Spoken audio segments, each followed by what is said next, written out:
everybody. Thank you so much for joining. I'm happy to have everyone here. Thank you, Mr. Gabriel, for joining. We are so excited to have you.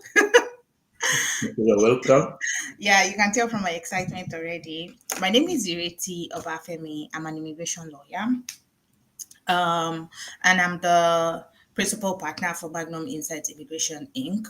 So today we are having a very, very serious webinar, like extremely serious, and we have with us Mr. Gabriel. Mr. Gabriel is an RCIC as well. For those of you that don't know the meaning, he is a regulated Canadian immigration consultant. He is my senior colleague. You can already tell. So, Mr. Gabriel, Yes, how are you, please. how are you doing?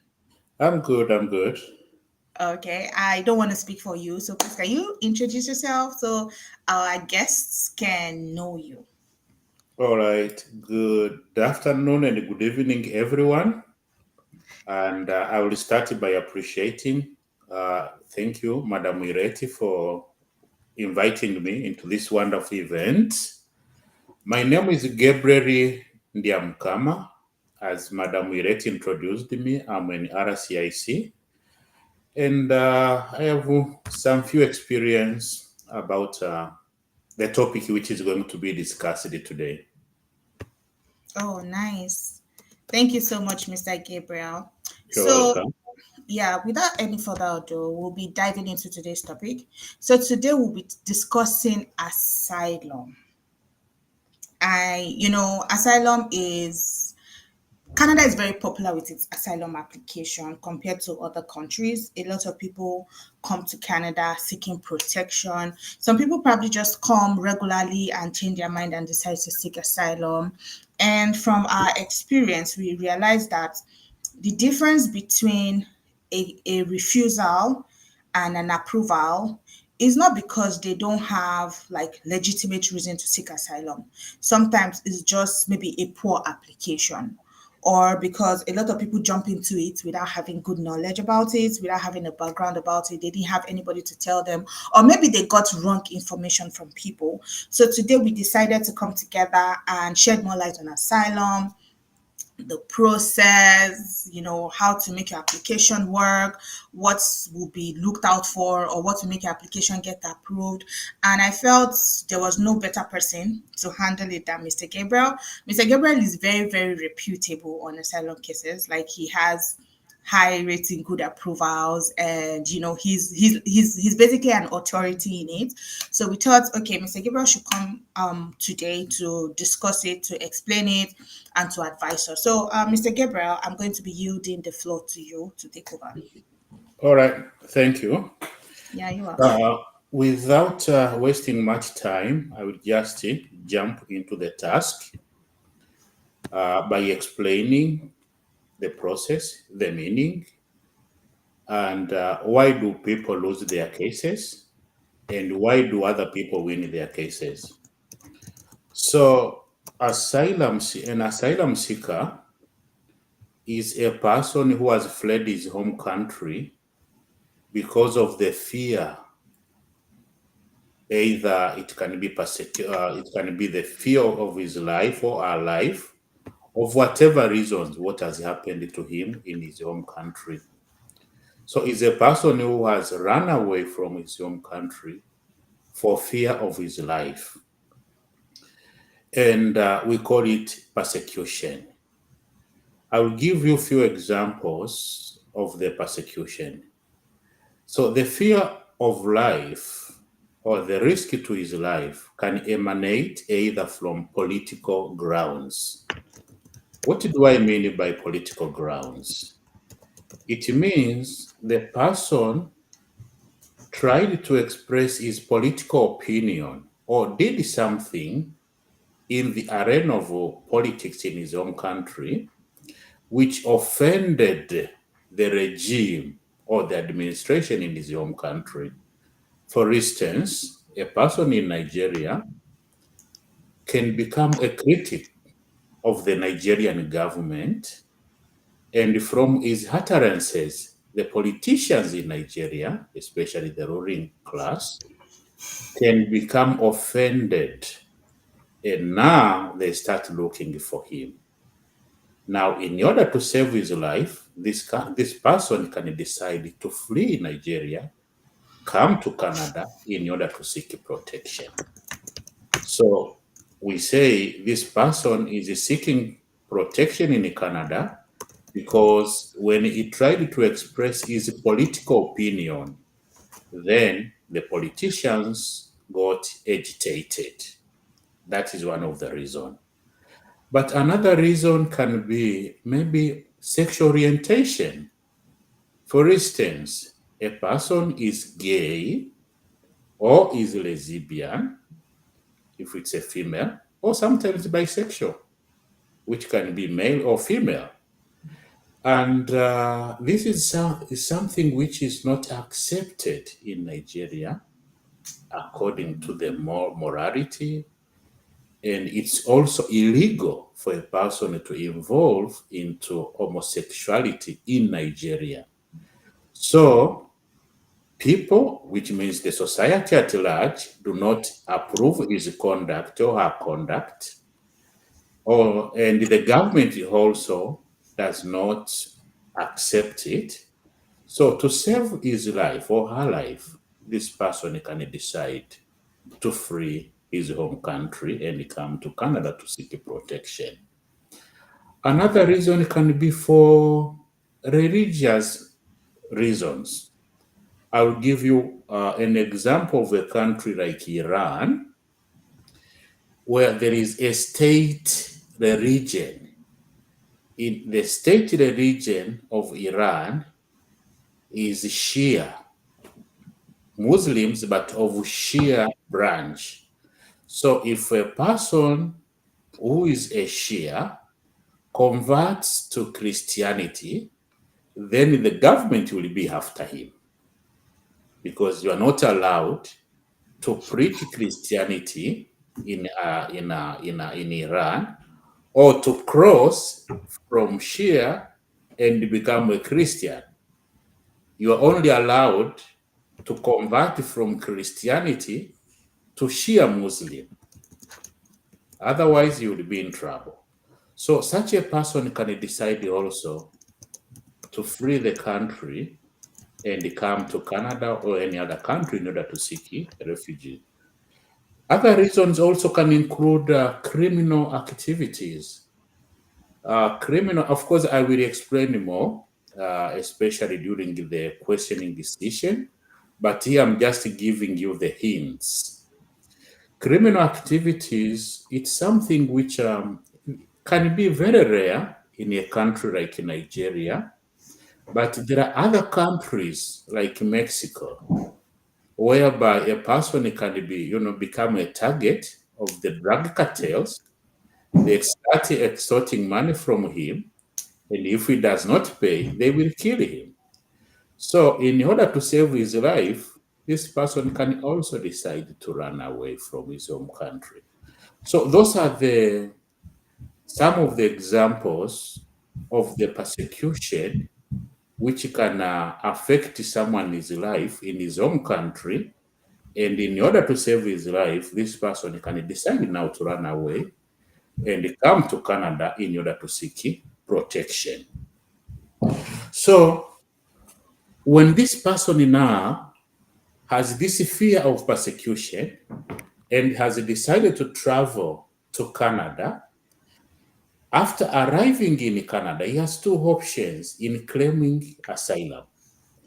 The first option, he can claim asylum at the airport upon arrival. He arrives at the airport, he communicates to the security officers, we call them CBSA, that I have come to Canada because I have fled my country for fear of persecution. My life is in Nigeria is in danger, and that's why I have traveled to Canada. So that is one approach. But the second approach, this person who has the fear of persecution may decide not to claim asylum at the airport, wait until when he enters Canada, and then from inside Canada now, he can claim asylum by going to the IRCC offices or doing it online. Nowadays, everything is online. So you can claim asylum at the airport, or you wait until when you enter Canada. So after showing you how to claim asylum, of course, now if you approach, you apply at the airport or from inside Canada, Immigration Canada will process this application, will call this individual to come for biometrics, to have the fingerprints, to take his photos, and give him the what we call the refugee protection document to prove that this person now is a refugee claimant. And then they will transfer his file to the court, to the tribunal for a hearing. Because when they are processing, you are now a refugee claimant, they are not going to issue any decision. The decision whether you are going to be protected or your case is going to be refused will be issued by the court, not immigration. The reason is there is one principle in law, we call it the principle of non-refoulement. Non-refoulement means we are not going to return you to Canada, to your home country because you have stated your life is in danger in your home country. That principle applies to Immigration Canada. When the person arrives at the airport and says that my life in Nigeria, in Algeria, in Mali, or from wherever is in danger, they cannot return you back to the place where you are running away from because your life is in danger. So that's what we call the principle of non-refoulement. But now when the court now hears your case, can now decide, okay, we believe this person, we offer him protection, or we refuse his application for a refugee claim, then other procedures will follow, either to remove you from Canada or to approve your application. But now there are factors which lead to a person winning his case at the court or losing his case. And that is the area where I wanted to spend more time on explaining how. One of the factors which can affect your case is what we call delay. What do we mean by delay? Delay is of two types. There is a delay in your home country, and there is a delay in Canada. Delay in your home country, let's say something happened to this particular person. Let me call him person A. Person A. So something happened to person A in Nigeria. Maybe he expressed his political opinion, which angered the political class. Now they are looking for him. They want to jail him, or they want to harm him. They want to do anything seriously bad to him. And this happened in January 2024. Now, person A never left Nigeria for the whole year of 2024.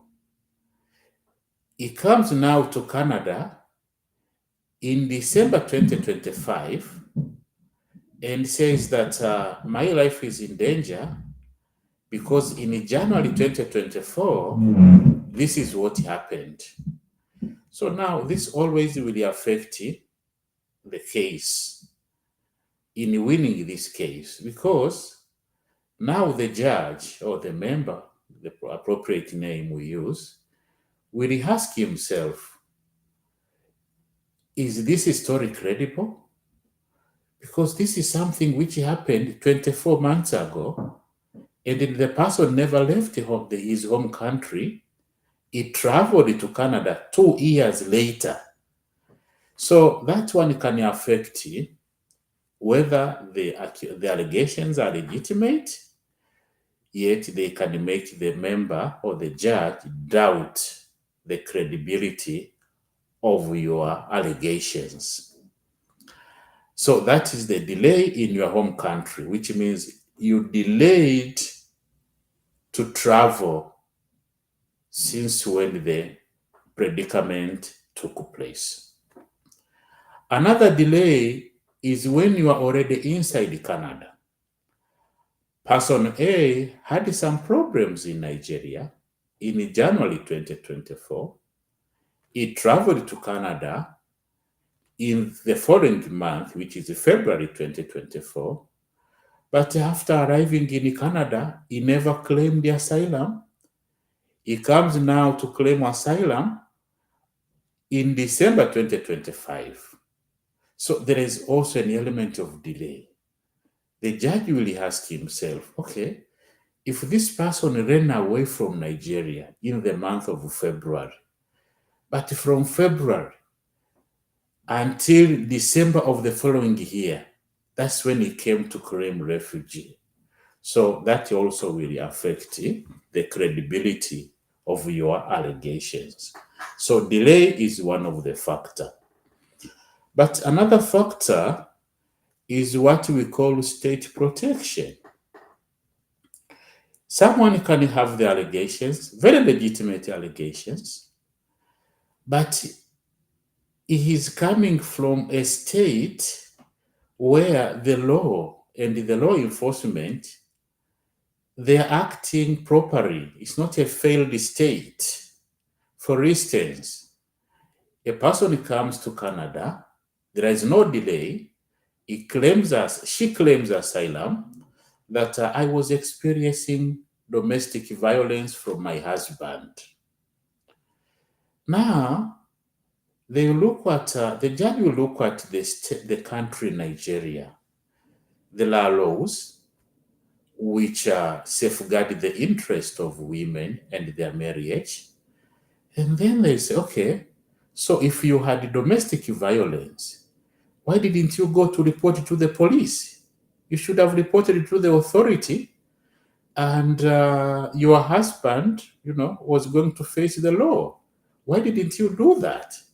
So, state protection, if there is state protection, and when they test the allegations against the state protection, it's not working. So that person can lose his case.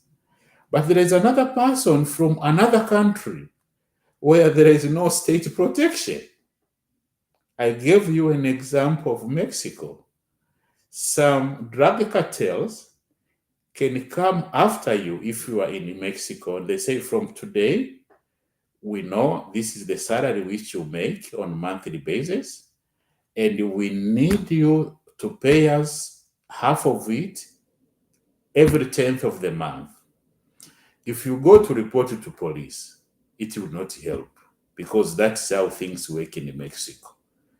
Some of the Mexican police officers are also part of the drug cartels. The moment you go to report it to the police, the following day, they will find your body somewhere. They have already killed you. How did the cartel know that you went to report it to the police?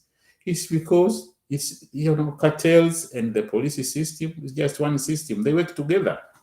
So the court looks at the jurisdiction, the country where you are from. So there can be state protection in one country, but the same facts which were used by another person from another country, the case can see the light of the day, depending on where you are coming from. Another factor which can make a person lose or win his case is what we call internal flight alternative.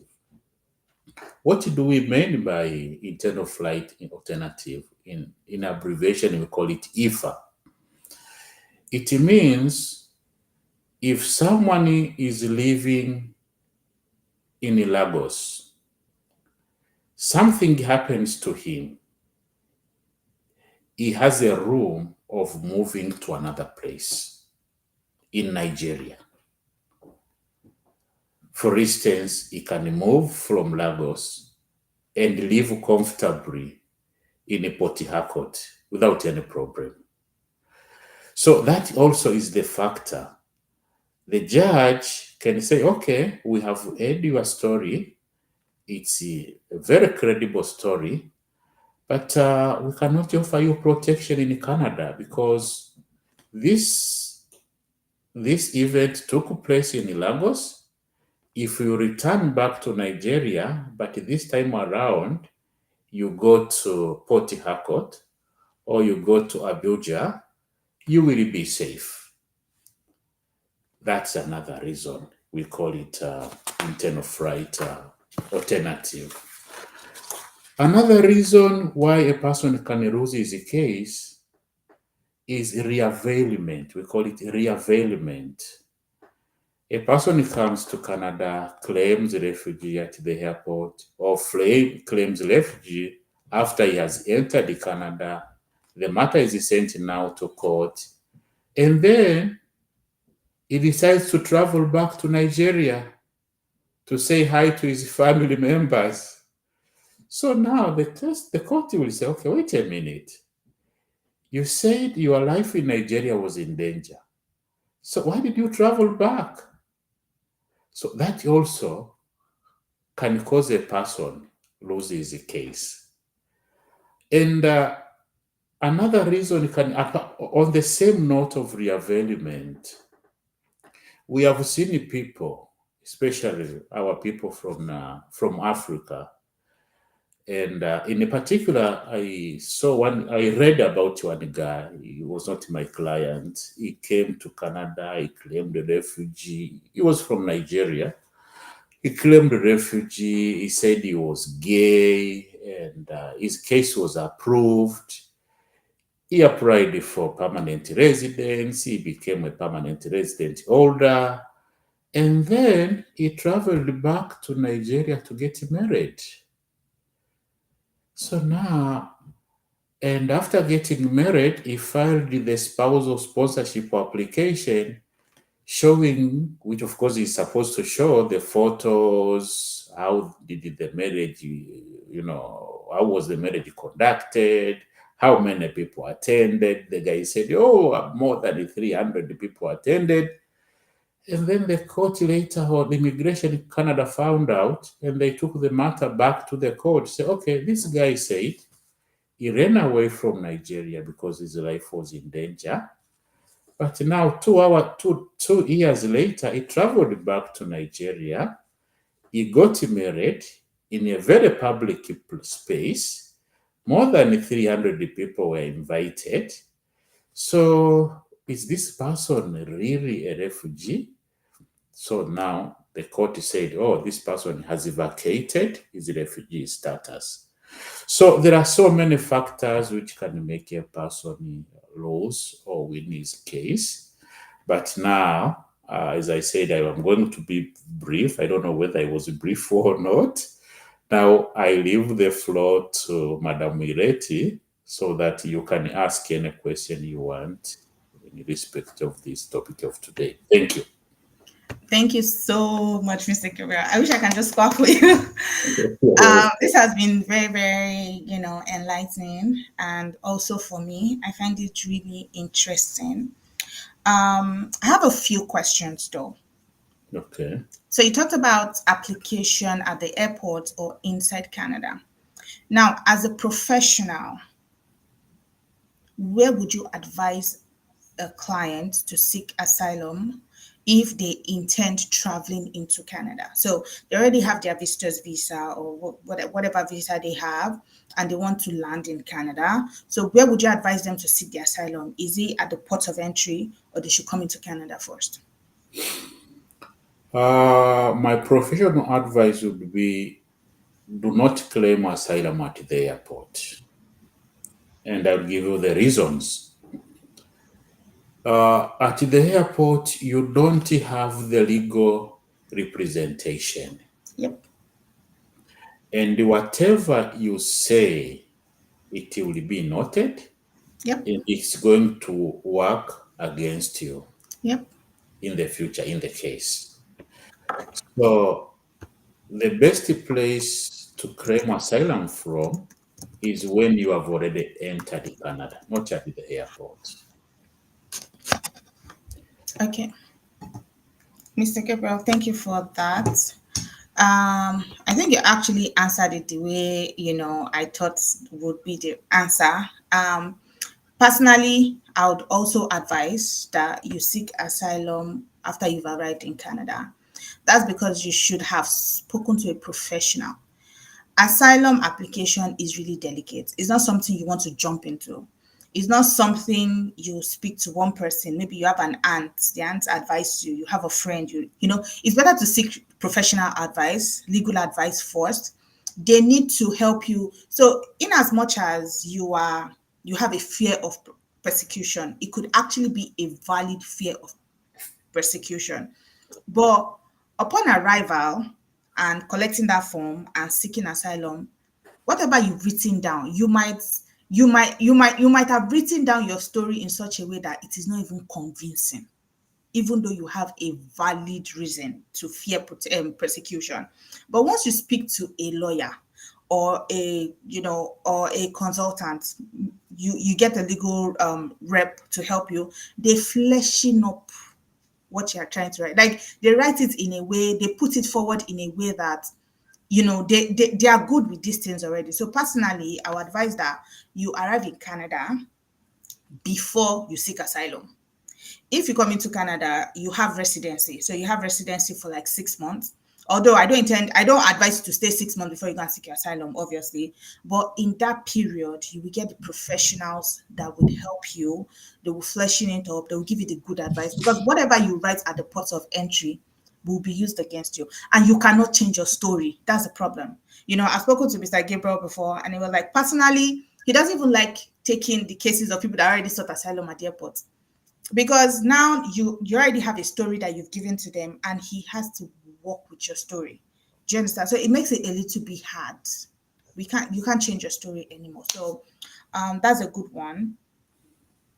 Let me see another question. So the reavailment, that's really really interesting. I would just like to, and I think it cannot be overemphasized, but I have a question. So I'll just quickly talk about the reavailment. So for example, you traveled out of your country because you are scared that your life is at risk. That's the whole essence of asylum. You're scared that your life is at risk, that you staying in your country put your life at risk of persecution, which might lead to death. So because of that, you're seeking protection in Canada. Now, if your application has been approved, right, and you're given a refugee status, and you now decide to travel back to your country, what you are saying indirectly is that now my country is safe. Because if your country is not safe, you won't go back. Since you said somebody's trying to kill you, there's a group trying to kill you, a politician is looking for you got approved and they're protecting you in Canada, then you decide to go back to your country, whether to do anything, then what you're saying to them, they see it as that means you do not need our protection anymore. Your country is now safe enough for you. So in the case of that guy, not only did he travel, let's say he even traveled for an emergency reason, or even traveled for that wedding and he did a low key, maybe registry, but you did a big ceremony. So that means you are fine. And because of that, they revoked the approval. But my question now is, at what point is it safe to even travel? Is it when you become a citizen, when you become a permanent resident, or you're saying once you seek asylum, that is bye bye, no more going home? Okay, yeah, that's a good question. According to the law, uh, even after you become a citizen, it's not advisable, Wow. according to the law. But in practice, people Mm-hmm. after becoming citizens, they do travel. In practice, they do travel once in a while. once in a while. Very few cases where a person will be stopped at the airport when he's coming back from his home country. Say, okay, you traveled back to Nigeria, then you vacated your status. That is very rare, very rare. So, according to the law, even a citizen is not supposed to vacate his refugee status. But in practice, people do travel. In practice, people do travel, and uh,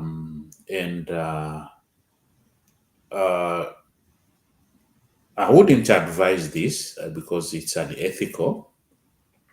But I'll just say, sharing my experience, what I see other people doing.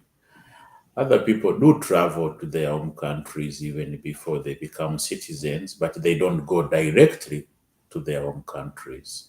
So maybe people from Nigeria will go to Ghana, and then from Ghana they find their way out to go to Nigeria. So I don't advise that one because a legal professional. Because if you are a refugee and your life in Nigeria is in danger, then don't go back to Nigeria. Okay, very well said, Mr. Gabriel. I have a quick question. Can you apply for asylum from your country? Uh, Asylum seekers, the answer is yes, but the answer is also no. The answer is yes to those people who are already in the refugee camps in their home country. For instance, when the genocide in Rwanda took place, people scattered, and other people maybe were still in Rwanda in some refugee camps. So, if the organization of UNHCR identifies this person and they ask the government of Canada that, okay, we think this person should have got the refugee status in Canada, so they can initiate, Yeah. not you, Okay, yes. UNHCR, Mm-hmm. or there is what we call a group of five. Yeah. So people in Canada can come together, whether it can be a church or Mm-hmm. individual. They can ask UNHCR to identify any person who is vulnerable in the refugee camp. And they can say, okay, after we get this name of that person, we can sponsor this person to come to Canada as a refugee. That's only when you are in the refugee camp. Yeah. But you cannot send your application From your country. to your country that I am coming to Canada No. to seek a refugee. It No. will never get approved. Yeah. Yeah. I think you're actually right. So you cannot apply for Yeah. asylum from your country. But to add on one thing, according to the law, a refugee claimant can lie, can use the forged documents, can do anything it takes To get in order to free his home country. So whatever document this person used to come to Canada, whether it's a forged passport or Oh, okay. whatever he uses, because this person, his life is in danger. You are hiding. Desperate times. Yeah, Yeah, desperate times. desperate. So whatever you are given, whether by smugglers or whatever, you just take it. So there is no law to work against the refugee claimant for using forged documents. No, they are allowed. Okay. So we have a few questions. What are the fees associated? What are the fees and associated costs involved in filing a refugee or asylum claim in Canada? So I guess this is statutory fee. Yeah, there is no fee. It's free. It's free. Okay, cool. Um, of course, because it's free doesn't mean legal services is free. So it depends if you decide to use the services of a lawyer or consultant. Oh, That is oh, not yeah, that's a separate that's a separate arrangement. one. Yeah. Yeah, Yeah, but for government, for it is statutory free, it yeah. is free. Can you outline the step-by-step process for submitting a refugee or asylum claim in Canada? Yeah, the steps are a little bit complicated because there Okay. is a special portal where you have to create an account in the portal. You have to, in that account, there is a series of questions which you have to answer. Your names, the names of your siblings, your parents, whether dead or alive, where are they? When did you travel to Canada? If there was a layover, where was that? When was that? And what about your education? What are the addresses you lived in for the past 10 years or since the age of 18? So there are so many questions. It's something that you can take about 4 to 5 minutes to fill. And later on, you submit, of course, with your story. And there are some other forms, we call it basis of claim form. So it's a long process and a tedious one. I would advise if a person can seek legal representation in handling that part. So I think what for clarity, what the person is trying to ask is, okay, once you, so for example, at the port of entry, maybe once you submit your the form, the next thing is you'll be given a hearing date. I think it's like those steps, right? That the person is trying to, not the application itself. So once you submit the application, what next? What happens next? Or once you submit the application, whether at the airport or from inside Canada, Yeah, or online. Uh-huh. which is online nowadays. So after 3 days or 4 days, Immigration in Canada will get back to you. They will send you too many documents. Number one, the document called the acceptance, no, the acknowledgement of claim letter, Okay. so that they have Yeah. They've received received your your claim. claim. Yeah. And also they will send you in the same day. They will send you the medical examination instruction, Okay. which you have to attend to go to the panel of physician Yeah. with your passport, the letter of acknowledgement, because that letter identifies you as a refugee claimant, and the medical examination instruction. Now you go to the panel of physicians. Panel of physicians are the doctors who are approved by Immigration in Canada to conduct medical examination. The service is free because of that letter of acknowledgement of claim. And the panel of physician will conduct the medical examination, and they will send the report to Immigration in Canada. Afterwards, maybe 1 month or 2 months, depending on the backlog on the part of Immigration in Canada, you will receive another letter in your portal. Everything comes through your portal, calling you now to go for the interview at Okay. Immigration in Canada office. They call it an interview, but actually it's not an interview as such. They want to get your passport because now they're going to seize your passport. They will also conduct the fingerprintings, take a photo, give you the refugee claimant document. But everything they do has a meaning. For instance, when they do the biometrics, their intention is to match your fingers to see if you have already claimed the asylum in any other country before, or if you have any criminal record, you are wanted somewhere. So that is the reason why they also want to do biometrics. So once they finish that part, then they will refer your case to the tribunal for a hearing. And the tribunal has got its own procedures. They will receive the case, they will assign the member to adjudicate that matter.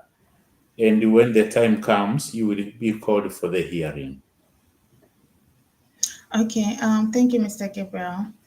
Someone asked, Paul asked, what are the common challenges faced by refugees and asylum seekers in Canada, both during and after the application process?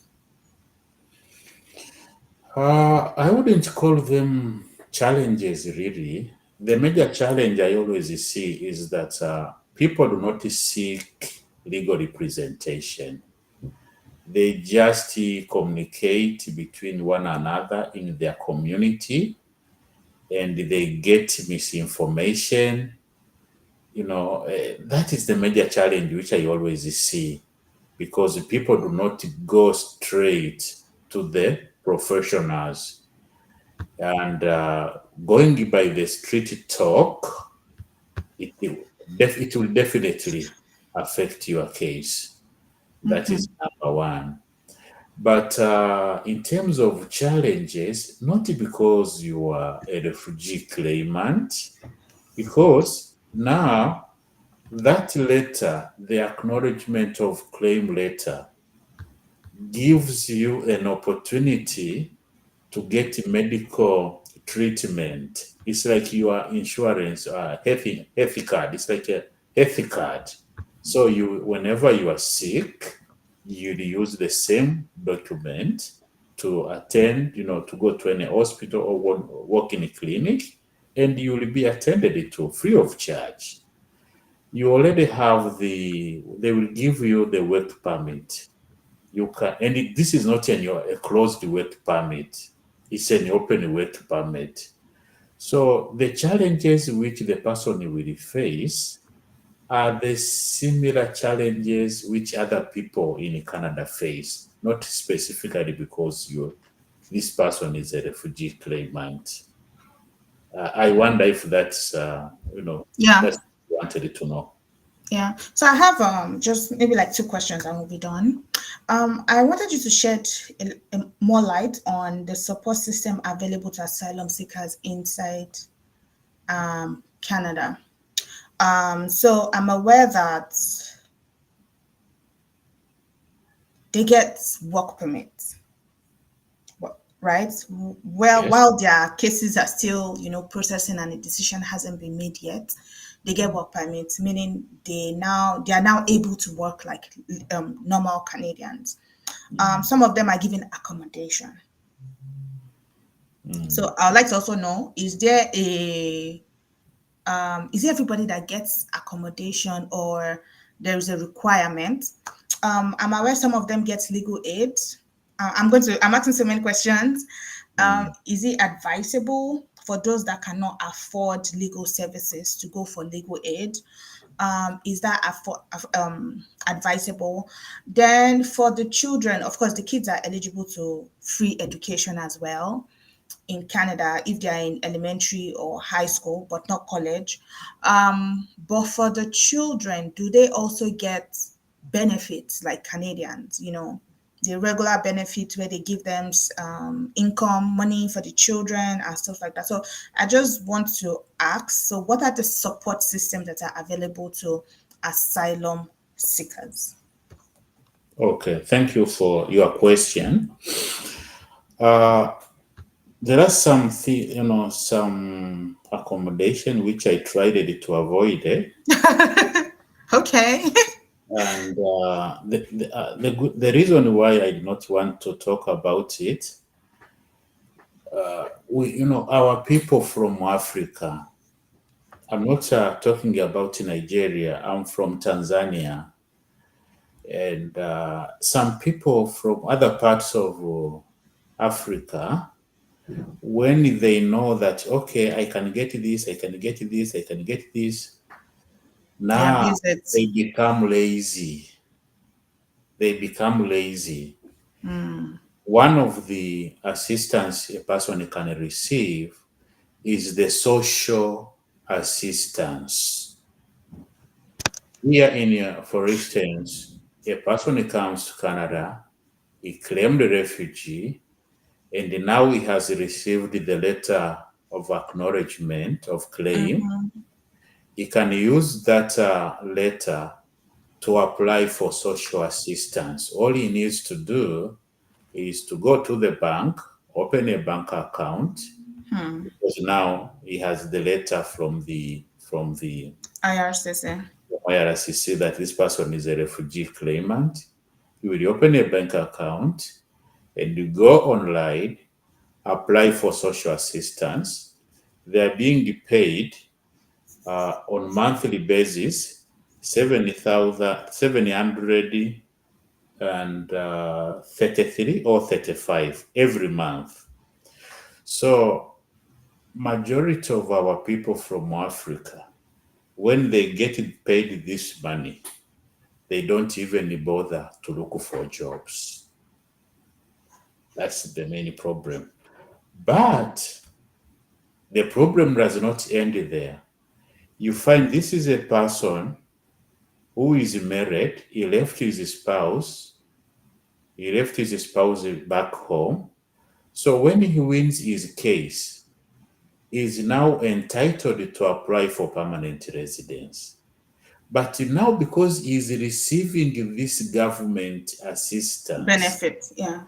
he cannot include his spouse or children is in his permanent residence application, because the law says you cannot sponsor if you are receiving social assistance. Benefit. And we have multitude of people who are in this situation. They started receiving government benefit. They never got out of it. They have won their case. They And now they cannot. they cannot include their family members in their application. So that means it's not advisable, even though it's You can go for it if the situation is dire, but come out quickly or find a way not to join it. Okay, you talked about the children. For those children who came with the asylum seeker, they have a benefit of accessing free education from primary school to secondary school. Without it's free. It's free, like any normal Canadian citizen or a Canadian permanent resident. You also talked about the legal aid. Yes, if you cannot afford the legal fee, you can opt to go for legal aid. The government will pay the lawyer on your behalf. And the only disadvantage, the advantage is that you are not going to pay this lawyer. It's only the government which will pay him. That is the biggest advantage. But the disadvantage is the same lawyer, he will treat you differently from other people who came to him and they are the ones paying him. So your case will be treated differently. Let me explain the reason why. Because I'm a lawyer myself and legal aid, so I've worked with someone that was a legal aid lawyer. Is because legal aid apportion hours compared to if you are paying your lawyer by yourself. So legal aid can say, this particular case, we're not going to pay you more than 3 hours. We're not going to pay you more than 6 hours. So if legal aid decides to pay 6 hours and they are paying the lawyer only $100 per hour, filling the form online itself, the lawyer has spent 3 hours. You've not added the time he's speaking to you in a meeting. You've not added the time he's drafting. You've not added the time he's putting together documents. Do you understand what I mean? So the lawyer wants to do everything within that 6 hours. The lawyer doesn't have extra hours to give you. Compared to somebody else that is paying cash and probably he has charged the person maybe 5,000. Do you understand what I mean? So that's what happens with lawyers and their legal aid. But fine, that's a good resource for you if you cannot afford a lawyer. Legal aid is always there. Then final question: Elizabeth asks, "What is is there a timeline upon arrival?" So I know that, like the United States. Let me give an example. The United States, if you want to seek asylum, you must submit your application within 1 year. Once 1 year lapses after you arrive in Canada, you can arrive in the United States, you cannot seek asylum anymore. So for somebody coming into Canada, if you decide that you're not submitting your application at the port of entry, you want to enter Canada first. What is the timeline? Is there a period of time that you must submit your application? There is no timeline. Okay, good. Good, Mr. Gabriel. Thank you. So I believe we actually covered everything. We answered all the questions as well. I do not have anything else to add. So, Mr. Gabriel, do you have anything to add before we end today's meeting? No, I think I don't have. Oh, okay. Thank you so much, Mr. Gabriel. We've Oh, all learned. Yeah. thank We've you. all Thank learned, myself inclusive. So thank you. We really, really appreciate it. And we might be calling you very soon again for something else. But in the you. meantime, No problem. No problem. You yeah, have my number anytime. yeah. Thank you so much. It was really nice having you. Thank you. Thank you so much. Thank you, everyone. Yeah, thanks everyone for joining. I hope you enjoyed today's session. Thanks for all the intelligent questions you asked. Please feel free to reach out to us. You can follow us on all our social media platforms. You can send us an email through immigration@magnuminside.com, info@magnuminside.com. You can send us a DM on Instagram or any of the social media platforms. We respond within 24 hours. So thank you so much for joining, and we look forward to speaking to you again in our upcoming webinar. So I hope you all have a very, very good day and take care of yourself. Bye.